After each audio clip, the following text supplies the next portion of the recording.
Hey guys, Oscar here with another driving episode late at night, and I am on my way to pick up my daughter. She's been hanging out with grandma. So let's talk a little bit about blogging. I want to cover a couple things about blogging and making money with your blog. So let's get to it.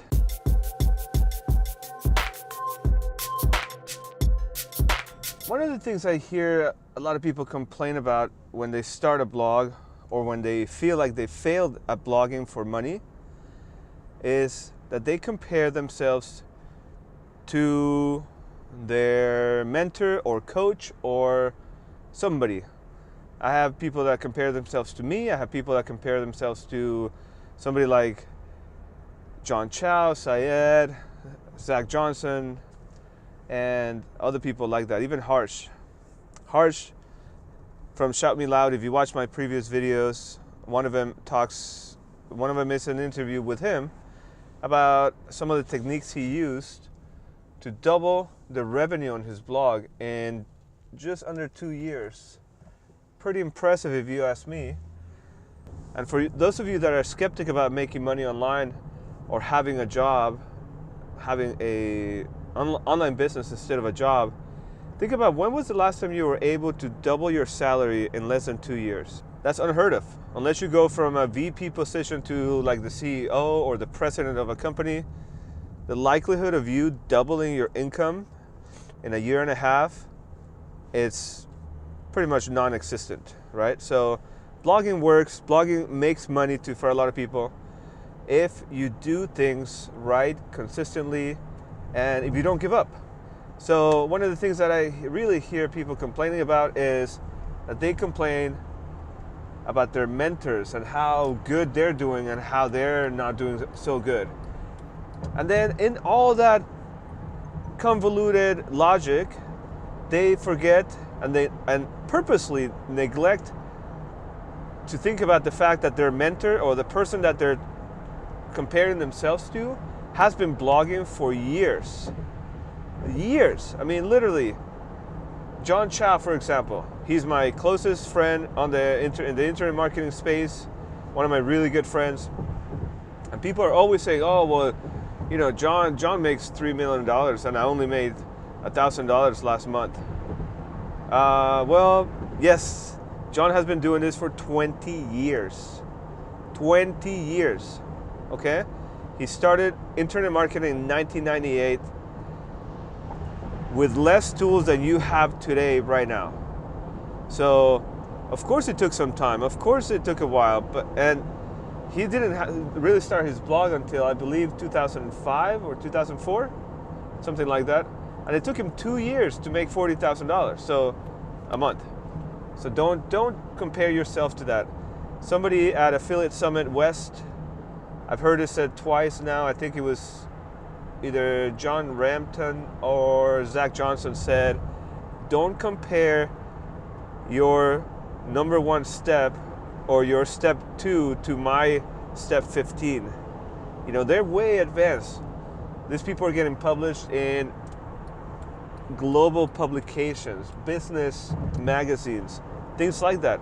And they're making 7 figures from their blogs. But it took a lot of work, it took a lot of effort to get there.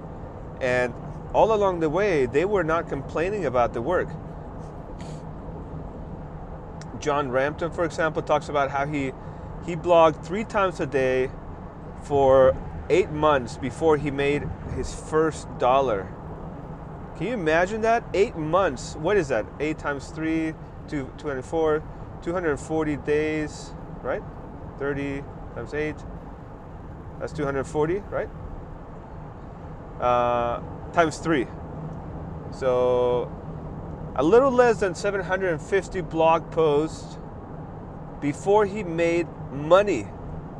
And I have some of you guys come to me and complain about writing 3 blog posts and not seeing any money. Are you kidding me? It took me also years to make money with my blog.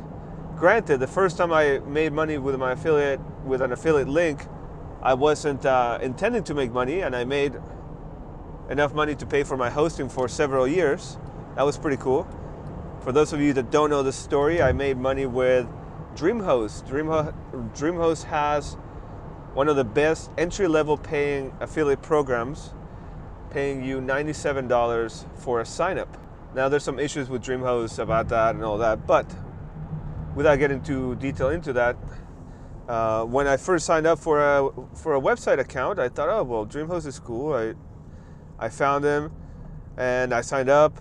I set up my first blog with a piece of software called PHP Blog, I believe at the time. PHP Blog, I believe it was the name at the time. And when I was managing my website in there, it said, hey, refer your friends to it and you can get some money. So I did. I told all my coworkers, hey, we should all start a blog together and you guys all should start your own blogs. And so they did.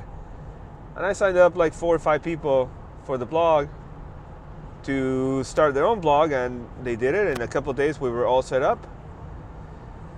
And I made some money. So that was pretty nice, but I wasn't trying to make money. Which leads me to the other thing I want to talk about today, and that is your purpose.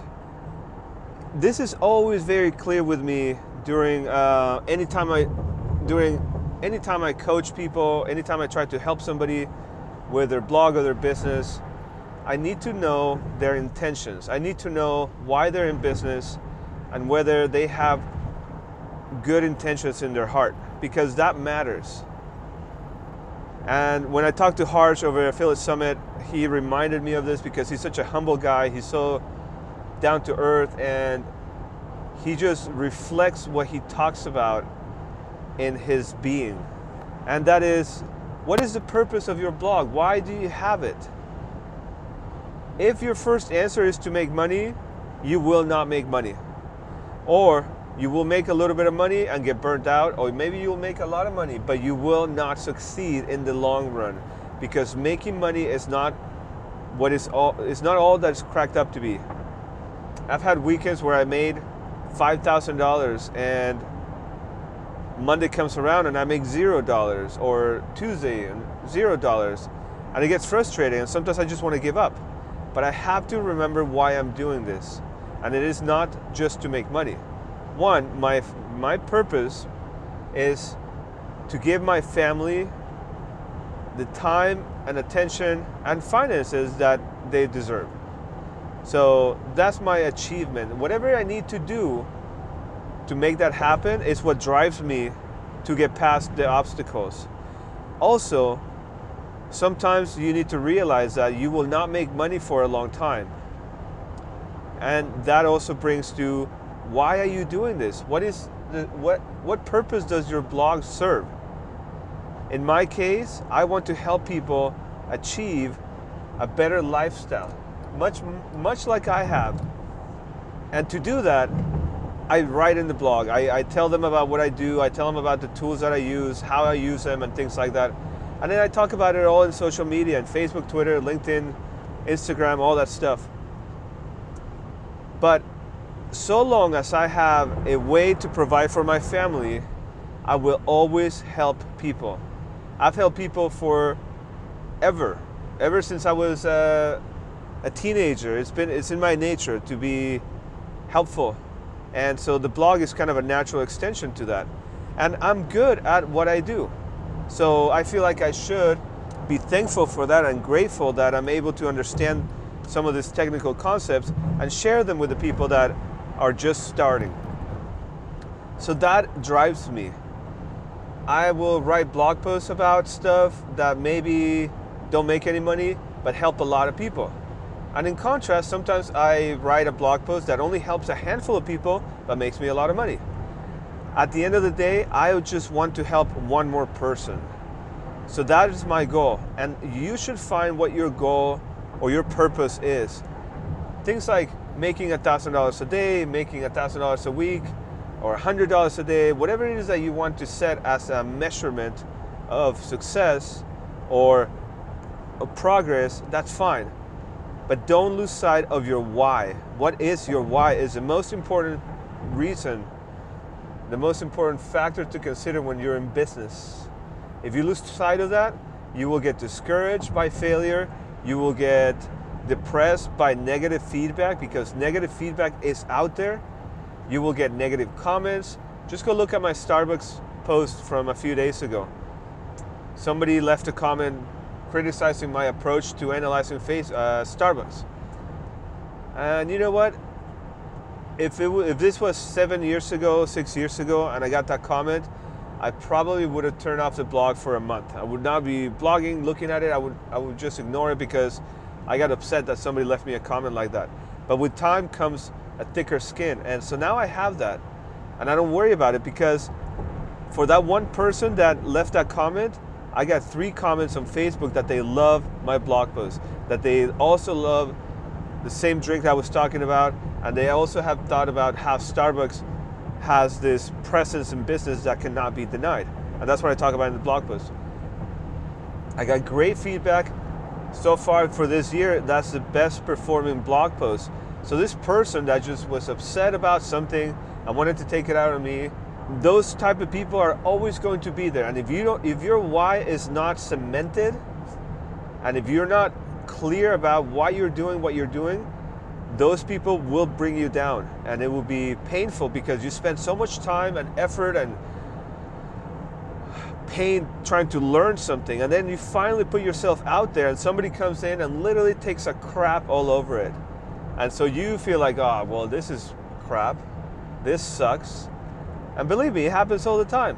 Whether it's a dislike on your post, on a video on YouTube, whether it's a negative comment or anything like that, negative feedback burns. And it takes a little while to get past that. But one of the best ways to really overcome negative feedback is to know that what you're doing is the right thing, that what you're doing is what you are called out to be. If I were religious, or maybe even the Christian faith, I would tell you that God has given you gifts and your calling, and you need to pursue those relentlessly. So I advise you to do that, and I hope that you take this video seriously. And I'm about to get to my destination, so I will talk to you later. Have a good one.